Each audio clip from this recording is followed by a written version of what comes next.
Seorang lelaki yang soleh bernama Sabit bin Ibrahim sedang berjalan di pinggiran kota Kufah. Tiba-tiba dia melihat sebuah apel jatuh keluar pagar sebuah kebun buah-buahan. Melihat apel yang merah ranum itu tergeletak di tanah membuat air liur Sabit terbit, apalagi di hari yang panas dan tengah kehausan. Maka tanpa berpikir panjang dipungut dan dimakannyalah buah apel yang lezat itu. Akan tetapi baru setengahnya dimakan dia teringat bahwa buah itu bukan miliknya dan dia belum mendapat izin pemiliknya. Maka ia segera pergi ke dalam kebun buah-buahan itu hendak menemui pemiliknya agar meminta dihalalkan buah yang telah dimakannya. Di kebun itu ia bertemu dengan seorang lelaki. Maka langsung saja dia berkata, "Aku sudah makan setengah dari buah apel ini. Aku berharap Anda menghalalkannya." Orang itu menjawab, "Aku bukan pemilik kebun ini. Aku khadamnya yang ditugaskan menjaga dan mengurus kebunnya." Dengan nada menyesal Sabit bertanya lagi, "Di mana rumah pemiliknya? Aku akan menemuinya dan minta agar dihalalkan apel yang telah ku makan ini." Pengurus kebun itu memberitahukan, "Apabila engkau ingin pergi ke sana maka engkau harus menempuh perjalanan sehari semalam." Sabit bin Ibrahim bertekad akan pergi menemui si pemilik kebun itu. Katanya kepada orang tua itu, "Tidak mengapa. Aku akan tetap pergi menemuinya, meskipun rumahnya jauh. Aku telah memakan apel yang tidak halal bagiku karena tanpa izin pemiliknya. Bukankah Rasulullah sudah memperingatkan kita melalui sabdanya, siapa yang tubuhnya tumbuh dari yang haram, maka ia lebih layak menjadi umpan api neraka." Sabit pergi juga ke rumah pemilik kebun itu, dan setiba di sana dia langsung mengetuk pintu. Setelah si pemilik rumah membukakan pintu, Sabit langsung memberi salam dengan sopan, seraya berkata, "Wahai Tuan yang pemurah, saya sudah terlanjur makan setengah dari buah apel Tuan yang jatuh keluar kebun Tuan. Karena itu mahukah Tuan menghalalkan apa yang sudah ku makan itu?" Lelaki tua yang ada di hadapan Sabit mengamatinya dengan cermat. Lalu dia berkata tiba-tiba, "Tidak, aku tidak boleh menghalalkannya kecuali dengan satu syarat." Sabit merasa khawatir dengan syarat itu karena takut ia tidak dapat memenuhinya. Maka segera ia bertanya, "Apa syarat itu Tuan?" Orang itu menjawab, "Engkau harus mengawini putriku."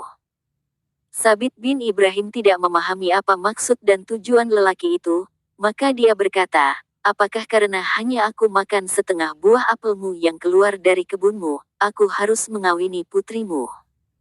Tetapi pemilik kebun itu tidak mempedulikan pertanyaan Sabit. Ia malah menambahkan, katanya, "Sebelum pernikahan dimulai engkau harus tahu dulu kekurangan-kekurangan putriku itu. Dia seorang yang buta, bisu, dan tuli. Lebih dari itu ia juga seorang yang lumpuh." Sabit amat terkejut dengan keterangan si pemilik kebun. Dia berpikir dalam hatinya, apakah perempuan seperti itu patut dia persunting sebagai istri gara-gara setengah buah apel yang tidak dihalalkan kepadanya. Kemudian pemilik kebun itu menyatakan lagi, "Selain syarat itu aku tidak boleh menghalalkan apa yang telah kau makan." Namun Sabit kemudian menjawab dengan mantap, "Aku akan menerima pinangannya dan perkawinannya. Aku telah bertekad akan mengadakan transaksi dengan Allah Rabbul Alamin. Untuk itu aku akan memenuhi kewajiban-kewajiban dan hak-hakku kepadanya karena aku amat berharap Allah selalu meridhoiku dan mudah-mudahan aku dapat meningkatkan kebaikan-kebaikanku di sisi Allah." Maka pernikahan pun dilaksanakan. Pemilik kebun itu menghadirkan dua saksi yang akan menyaksikan akad nikah mereka. Sesudah perkawinan selesai, Sabit dipersilahkan masuk menemui istrinya.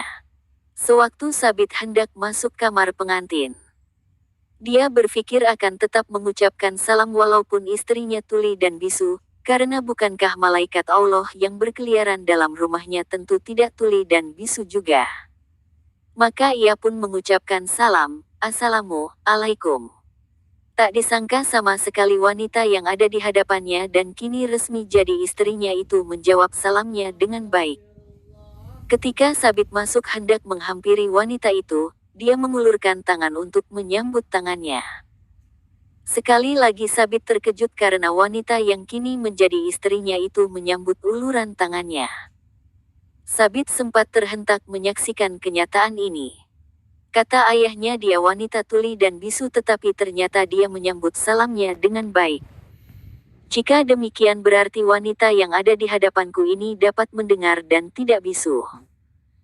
Ayahnya juga mengatakan bahwa dia buta dan lumpuh, tetapi ternyata dia menyambut kedatanganku dengan ramah dan mengulurkan tangan dengan mesra pula, kata Sabit dalam hatinya.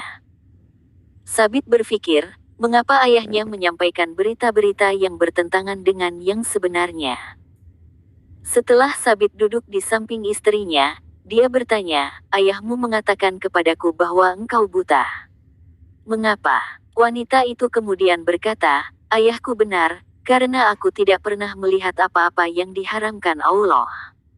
Sabit bertanya lagi, ayahmu juga mengatakan bahwa engkau tuli, mengapa? Wanita itu menjawab, ayahku benar, karena aku tidak pernah mahu mendengar berita dan cerita orang yang tidak membuat ridha Allah. Ayahku juga mengatakan kepadamu bahwa aku bisu dan lumpuh, bukan? Tanya wanita itu kepada Sabit yang kini sah menjadi suaminya. Sabit mengangguk perlahan mengiyakan pertanyaan istrinya. Selanjutnya wanita itu berkata, aku dikatakan bisu karena dalam banyak hal aku hanya menggunakan lidahku untuk menyebut asma Allah Ta'ala saja.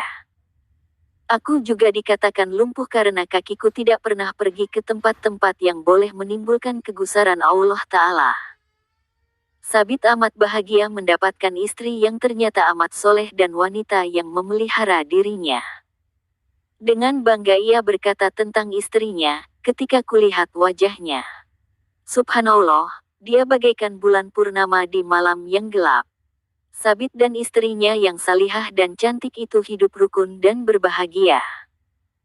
Tidak lama kemudian mereka dikurniakan seorang putra yang ilmunya memancarkan hikmah ke seluruh penjuru dunia. Beliau adalah Al-Imam Abu Hanifah An-Nu'man bin Sabit.